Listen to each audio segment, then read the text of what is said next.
mushroom ohana. This is Benjamin. Just doing a little quick stroll through the native forest of Koloko in Kona. And yeah, things are fruiting right now. So I'm just gonna do a really quick introduction to some things that I'm seeing right now. First thing that I found right here is Campanella. The genus is Campanella, and it's kind of this like slimy white shelf-like mushroom, no stem or stipe, that is fruiting a lot right now. So you'll see it's got these like cool veiny like gill structure. And then what I'm doing is with things that I think are kind of interesting or don't have any genetic sequences for them, or like the genetic sequence is questionable, I'm just collecting them in a sample. I have this tackle box here, and I'll just take a couple specimens, get really good pictures, ideally of multiple stages of the life cycle. And so like a small one that's younger, a mid-sized one that's like middle-aged, and then an older one. Just because certain features are only highlighted or like apparent depending on the age or stage of growth. So it's just important for later, making sure that you have as many details as you can from the field, because we're going to dry these specimens. Yeah, just to preserve them long term, and then we won't have any way to really look at them besides. All right, this is crazy. Just found this morel growing on the hapu'u fern. This is insane. So there's definitely reports of morels growing here in Hawaii. We think they're invasive from China, but for those that don't know, morel is like a highly prized mushroom. Grows all over the mainland. I believe in like France, it's like a huge delicacy. Yeah, gourmet, goes for like at least $30 a pound. Really common in after forest fires, but this is, yeah, this looks like it's saprophytic, like it's growing on a dead or decaying tree as opposed to mycorrhizally in the ground. Could be wrong on that. I'm not a morel expert, but this is kind of fucking crazy. Alright, I just found another pretty rad one that's really fun to find. So this is called Acero rubra, is the Latin name. Some people just call it starfish fungi or sea anemone fungus. But it's a stinkhorn. So stinkhorn is a family of mushrooms that stink, go figure. And they do this, it's helpful for their spore dispersal. So like if you see this brown slime kind of on it, and you probably can't notice, but there's a bunch of flies that were just covered on it and they're still kind of buzzing around. But that's actually like a fluid of spores, and spores are kind of like the seeds of the mushroom. So they're necessary for its procreation and spreading. So and it smells of like feces or like dead animal carcass, so it attracts the flies then land on it, get covered in the spores. Alright, now I'm about to show you one of my least favorite parts of this field of mycology, are the tiniest little fruit bodies like that. I don't know if you can see it. Yep. So my collaborator Jeff, he loves these small things. He's stoked on them. I just think they're like overwhelming because of how hard it is to, you know, study them. It's all like microscopic, and dealing with the samples is obviously a nightmare because you'll like break them or like lose them or smash them, and yeah, it's kind of not fun. I prefer like bigger things that yeah, are more like have obvious physical features that can distinguish between them. But I'm just glad there's people like Jeff that are stoked on that, because yeah, I don't really want to deal with it. But yeah, those small things are like, there's, all right. So just came across another edible, though it's a little aged. So this is Arcularia cornea, also known as the wood ear. Looks like an ear, kind of, hence the name. But yeah, this is like one of the few gourmet ones you can find in Hawaii, and it's actually the only one that has a common Hawaiian name, which is Pepeau Akua. Pepeau means ear, and Akua means like deity. So some ethnobotanists at University of Hawaii think that it's very likely this had some sort of use or reverence in native Hawaiian culture, and any records we have of that were lost to missionaries, kind of destroyed. It's an example of some more wood ear, Arcularia cornea. This is definitely, oh, look at this guy's dripping. Yeah, would not recommend eating this in this stage. Probably just like been out here too long. A little buggy. And it's kind of cool. There's another thing growing right here. It's a polypore. Not sure which one. Found a leftover spring polypore. It's getting late into the season here. Hey, not for you. But yeah, this is a Polyporus arcularia, spring polypore, and it is not poisonous. I don't really know anybody that eats it, but I don't really know many people out here that really look at these guys anyway. But yeah, it's kind of cool. It's a fleshy fungi that is also a polypore, so that's kind of rare. Most fleshy fungi have gills or teeth or something other than pores. They've done studies on this showing it helps like immunity, stuff like that. You can make extracts of it, but again, I haven't really forged that path quite yet. But yeah. Fam, this is Benjamin from Mālama Mushrooms, and just wanted to show you guys this spring polypore. Pretty easily distinguished by the bottom side being full of pores, hence the name Polyporus. It's called the spring polypore. I like it from this guy. Done studies on this having antibacterial capabilities in extraction, as well as anti-tumor polysaccharides that are bound up in it. So yeah, keep an eye out for this while you're walking around the island. Alright, so why is this important? People have heard this spiel from me, bear with me, but yeah, just to add context to the work we're doing with Hawaii fungi. So where to begin? So mushrooms were thought to be plants until 1970s. It wasn't until then that they were given their own kingdom, the fungi kingdom, and since then we still have barely scratched the surface of knowledge. So right now they think best estimates are that we know 7% of the fungi kingdom. So that means 93% of the kingdom is still unknown and just all around us without us really understanding it. So that's fascinating in itself, just like from a pure ecological perspective of like studying our environment. But to take it a little further, some of the world's best compounds, and by best I guess I mean like either most value for therapeutic use, medicinal use, pharmaceutical use, are derived from fungi.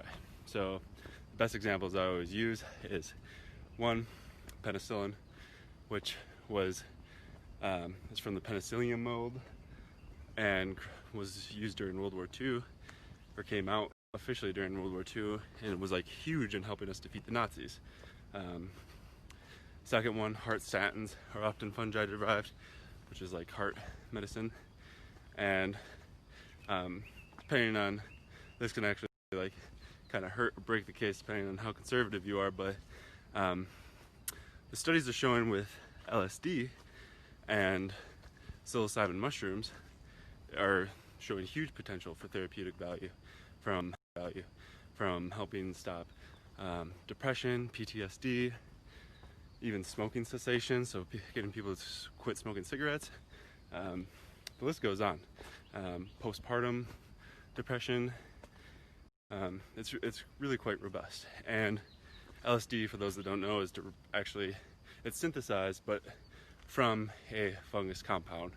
From the ergot fungus that grows on cereal grains. And psilocybin mushrooms. Psilocybin's obviously from the mushroom.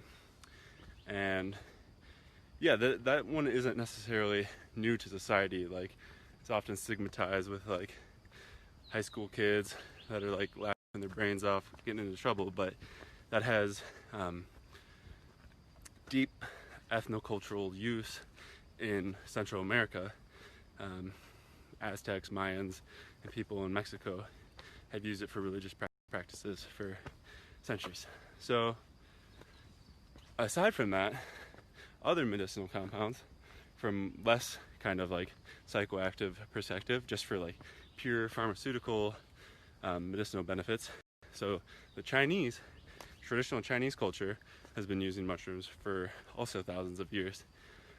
And now science has kind of caught up, and there's hundreds and hundreds of studies, some double-blind, placebo-controlled, randomized studies that show that these mushrooms do have efficacy in helping people with things from immunity, anti-cancer, brain and nerve regeneration, such as found in lion's mane.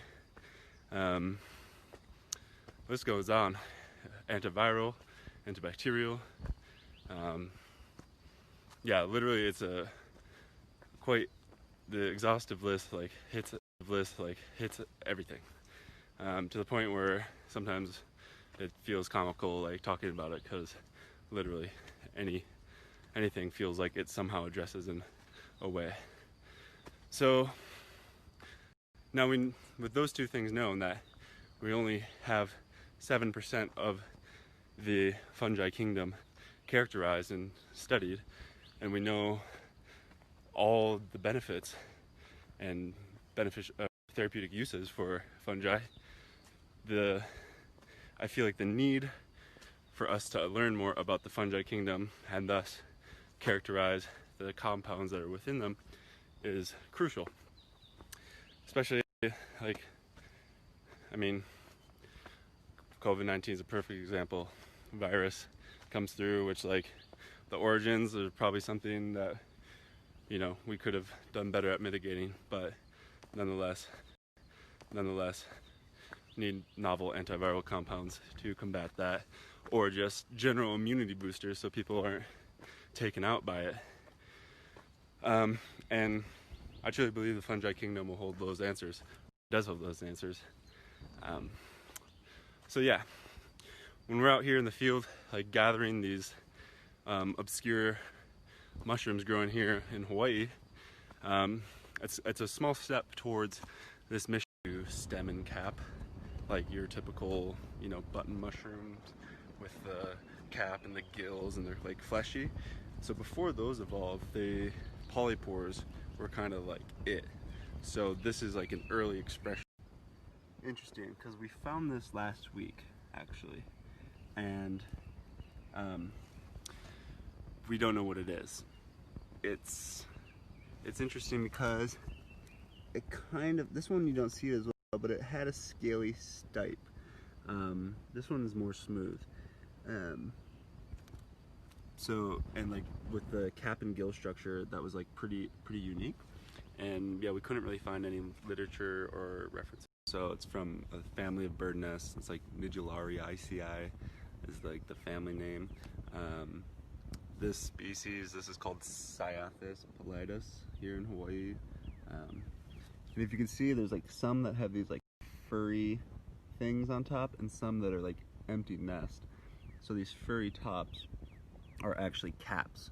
So these are younger stages of development, and then as it matures and opens up, it will be this cup. If you can see the tiny little egg-looking things in there, those are spore sacs. So the cool thing is that these spread from the spores disperse via raindrops. So it's an empty cup, rain falls into the cup, splashes, and it spreads the spores. yeah, so that's kind of fun. But yeah, these definitely don't look like mushrooms, but they are. They're just like a special family of them, and they grow on, they're saprobes, so they grow on like dead, decaying wood stuff. Yeah, pretty neat. Lalaha is one of the native mushrooms here, and it was once thought to be endemic, meaning only found here, but there's been new reports of it coming from Panama, and I believe some other location in Central South America. And you'll see this one has like this very almost like maze-like, labyrinth-like gill structure, very close together gills. That's a good way to identify it. It's kind of like, it's fleshy, but it's also like a little tough. And these live out here for a while. Like they'll be out here for potentially weeks at a time, which is one promise of it having strong antimicrobial and antiviral, antibacterial compounds, just because it can last so long out here. Another cool thing is Rhodocolibia, one other genus, another species from this genus, has been studied at the University of Utah to have certain analgesic, meaning like pain, like it can mitigate pain, and like anti-itch compounds. So it actually works on your opiate receptors, which, you know, opiate has kind of like a negative connotation, you know, with like certain hard drugs, but it's also necessary for certain pharmaceutical applications. So the fact that a cousin of the species has been studied to have those properties, this one has not been studied to have that. So kind of interesting.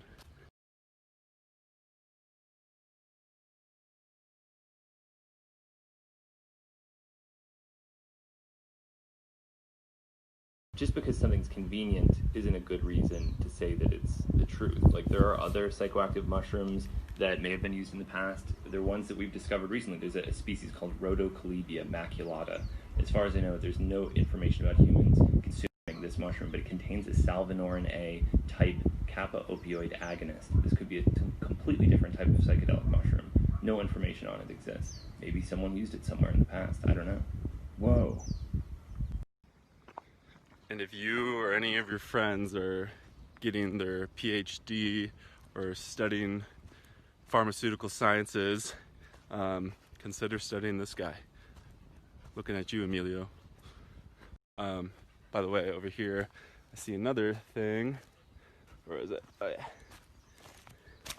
So, this guy, Flavolacia, I believe is the genus. Flavolacia or Flavolacia. We call it the orange pore fungus. It's got these tiny microscopic pores, which this isn't going to do justice. It's kind of cool to see. But this is a new species here. So when Dennis and Don wrote Mushrooms of Hawaii in the early 2000s, there was no reports of this orange pore fungus. But now it's like, I see it almost every time I go out.